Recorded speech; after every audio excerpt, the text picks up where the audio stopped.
혹시 요즘 고양이가 평소와 다른 행동을 보인 적 있나요?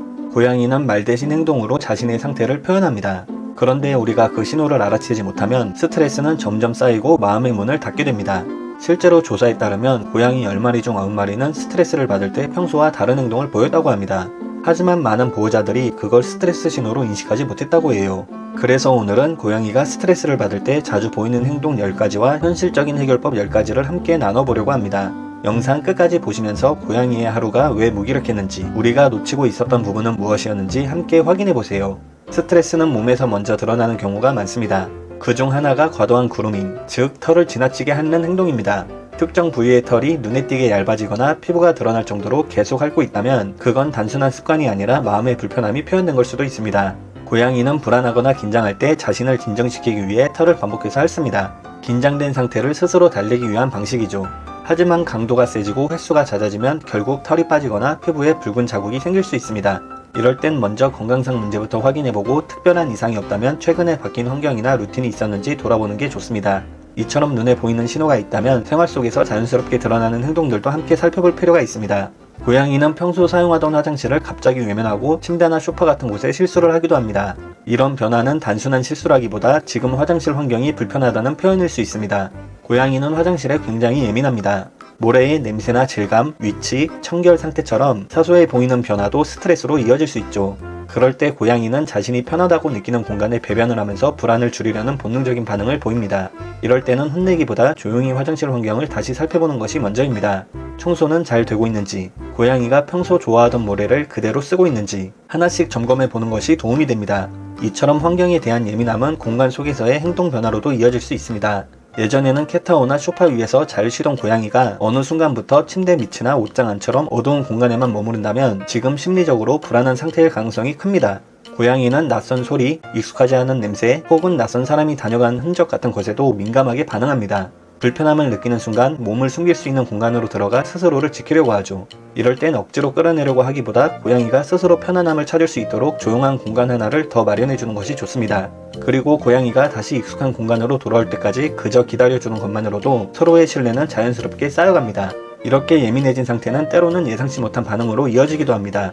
평소엔 온순하던 고양이가 갑자기 손을 물거나 하악질을 자주 한다면 스트레스가 일정 수준을 넘었다는 신호일 수 있습니다.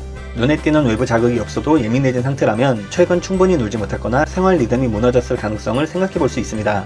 에너지가 쌓인 상태에서 해소되지 못하면 작은 자극에도 민감하게 반응하게 됩니다. 이럴 때는 공간을 조금 나눠주고 놀이와 휴식 시간을 일정하게 다시 맞춰보는 것만으로도 상태가 안정되기 시작합니다. 무엇보다 이런 행동을 단순히 버릇이라고 판단하지 않는 게 중요합니다. 그 안에는 이유가 있고 감정이 있기 때문이죠. 이처럼 스트레스는 겉으로 드러나는 행동뿐 아니라 몸의 리듬에도 영향을 주는 경우가 많습니다. 집안을 이리저리 돌아다니며 자리를 잡지 못하고 한 곳에 오래 머무르지 못하는 모습도 스트레스의 신호일 수 있습니다. 이런 행동은 생활 리듬이 깨졌을 때 자주 나타납니다. 예를 들어 놀이 시간이 들쭉날쭉하거나 집안 환경이 달라졌을 때 고양이도 낯설고 불안함을 느낄 수 있습니다.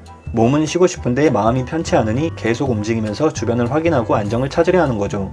서성거림이 길어지면 고양이는 충분히 쉬지 못하고 그로 인해 피로와 스트레스가 더 깊어지게 됩니다. 이럴 때는 식사, 놀이, 휴식이 일정한 흐름이 이어지도록 작은 루틴을 다시 세워주는 것만으로도 고양이의 하루가 훨씬 편안해질 수 있습니다. 그리고 이렇게 일상이 흔들릴 때는 먹는 습관에서도 신호가 나타나기 시작합니다. 잘 먹던 고양이가 갑자기 밥을 거의 먹지 않거나 반대로 간식을 계속 찾고 급하게 먹는 행동이 늘어났다면 지금 고양이의 마음속 균형이 무너졌다는 뜻일 수 있습니다. 긴장이 지속되면 소화 기능도 영향을 받기 때문에 사람처럼 입맛이 떨어지거나 반대로 먹는 걸로 마음을 달래려는 모습이 나타나기도 하죠. 최근 이사를 했거나 혼자 있는 시간이 부쩍 늘었거나 일상이 조금 달라졌다면 더 주의 깊게 살펴보는 게 좋습니다. 특히 며칠 이상 거의 먹지 않거나 기운이 뚝 떨어진 모습이 보인다면 단순한 스트레스보다는 건강 문제부터 확인해 보는 게 안전합니다. 그리고 이런 변화를 조금 더 세심하게 관찰할 수 있는 방법이 있습니다. 고양이의 꼬리와 귀를 함께 살펴보는 겁니다. 말 대신 몸으로 표현하는 고양이에게 꼬리와 귀는 가장 빠르고 정직한 신호입니다. 꼬리를 바닥에 탁탁 치거나 빠르게 좌우로 흔드는 모습은 지금 이 상황이 불편하다는 표현일 수 있습니다. 우리는 흔히 꼬리를 흔드는 걸 반가움으로 받아들이지만 고양이의 경우엔 긴장하거나 예민할 때 이런 반응이 나옵니다. 또 귀가 뒤로 젖혀 있거나 양쪽 귀가 눕듯이 붙어 있는 경우도 불안하거나 경계하고 있다는 뜻일 수 있습니다. 이건 야생에서 귀를 보호하기 위해 몸을 낮추던 본능의 연장선이기도 하죠. 눈에 띄는 외형 변화만큼이나 이런 미세한 움직임 역시 반복된다면 지금 있는 환경이나 자극이 과하지 않은지 돌아보는 게 필요합니다. 그리고 이처럼 예민해진 몸의 반응은 때때로 소리로도 이어지기도 합니다. 고양이가 밤만 되면 자주 울기 시작했다면 지금 에너지 흐름이 어딘가에서 막혀있다는 뜻일 수 있습니다.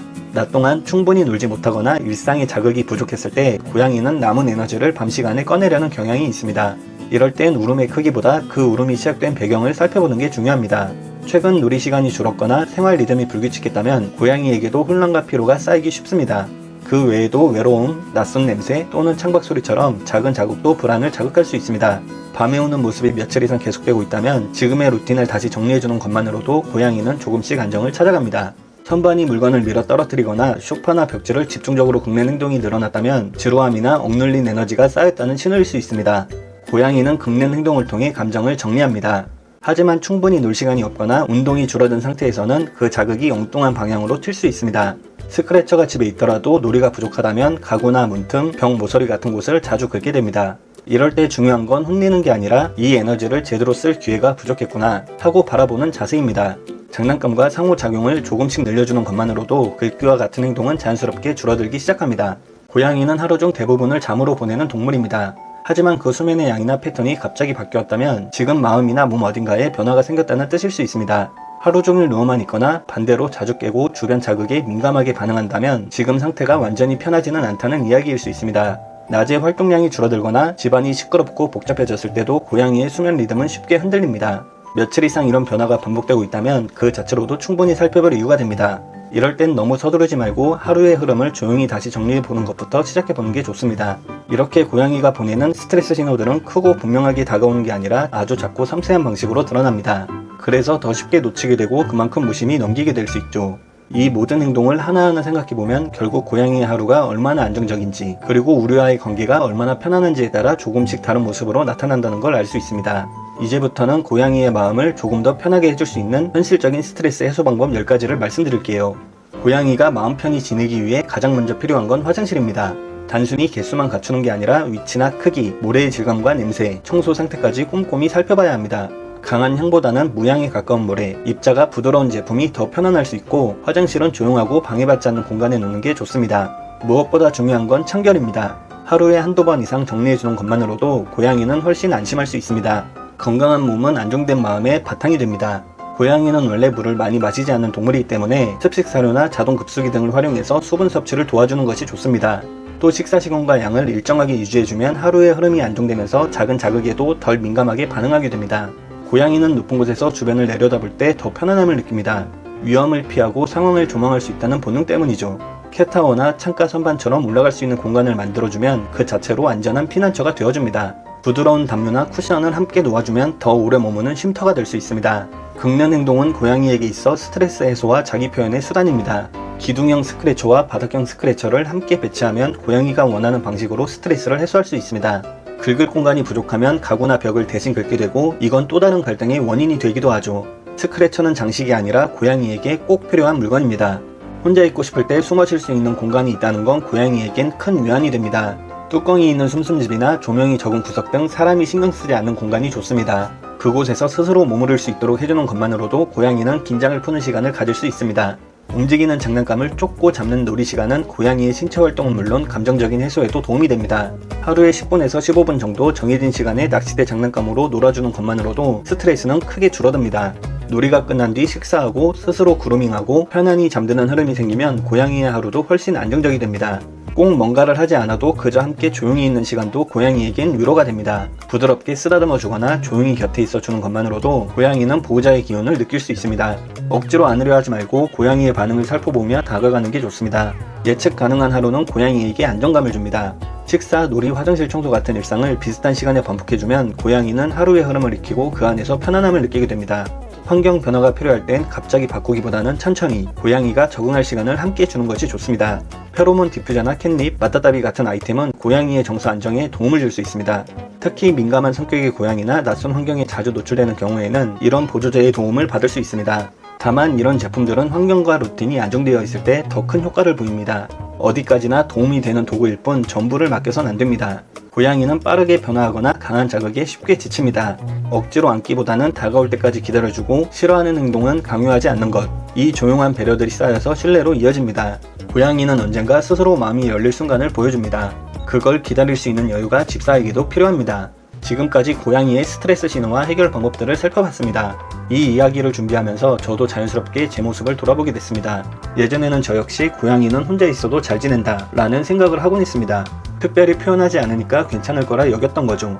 하지만 하나둘씩 배우고 다른 집사님들의 이야기를 듣다 보니 고양이도 꽤 자주 불편함을 느끼고 있다는 걸 알게 됐습니다. 조용히 숨어있고 밥을 덜 먹고 갑자기 예민해지는 행동들이 사실은 스스로를 지키려는 방식이었다는 걸 조금 느끼서야 알아차렸습니다. 시선을 조금 바꾸고 나니 그동안 보이지 않던 작은 신호들이 눈에 들어오기 시작했습니다. 무엇보다 크게 느낀 건 집사의 태도 하나가 고양이의 하루를 많이 바꾼다는 점이었습니다. 조금 더 천천히 바라보고 지켜보는 그 시간이 고양이에겐 충분히 큰 안정이 될 수 있습니다. 고양이마다 민감한 포인트는 다 다르지만 공통된 건 그 신호를 제일 먼저 발견할 수 있는 사람이 바로 함께 살아가는 우리라는 점입니다. 고양이와 함께하는 시간은 쉽지 않을 때도 있지만 그만큼 깊고 따뜻한 순간도 함께 따라옵니다. 그 작은 신호 하나를 알아차리고 조금 더 잘 반응해주는 우리의 태도가 고양이에겐 꽤 큰 힘이 될 수 있다는 걸 지금도 계속 느끼고 있습니다. 오늘은 고양이가 스트레스를 받을 때 보이는 행동 10가지와 그에 대한 현실적인 해결 방법들을 함께 나눠봤습니다. 가만히 생각해보면 이런 행동들은 단순히 기분이 안 좋다는 표현이 아니라 몸과 마음이 균형을 잃고 있다는 신호일 수 있습니다. 갑자기 숨어 지내거나 화장실을 피하거나 식욕이 줄고 수면 리듬이 흔들리는 모습처럼 작은 변화들이 반복된다면 그 안에는 분명한 이유가 있을 가능성이 큽니다. 그리고 그 신호를 가장 먼저 알아차릴 수 있는 사람은 매일 곁을 지키는 우리입니다. 해결책이 거창할 필요는 없습니다. 화장실을 조금 더 깨끗하게 정리해주는 것, 하루 한두 번 정해진 시간에 짧게 놀아주는 것, 혼자 있을 수 있는 조용한 공간을 하나 마련해주는 것, 그 하나하나가 고양이에겐 충분히 큰 안심이 될 수 있습니다. 오늘 이야기 중에서 지금 바로 할 수 있는 게 있다면 작게라도 한 가지부터 시작해보셔도 좋겠습니다. 크게 바꾸지 않아도 괜찮습니다. 조금씩 바꾸려는 그 마음 자체가 고양이에겐 이미 큰 변화가 될 수 있으니까요. 오늘 영상은 여기까지입니다. 내용이 도움이 되셨다면 구독과 좋아요 부탁드리고 여러분의 경험이나 궁금한 점도 댓글로 나눠주세요. 오늘도 함께 해주셔서 고맙습니다. 고양이와 함께 편안한 하루 보내세요.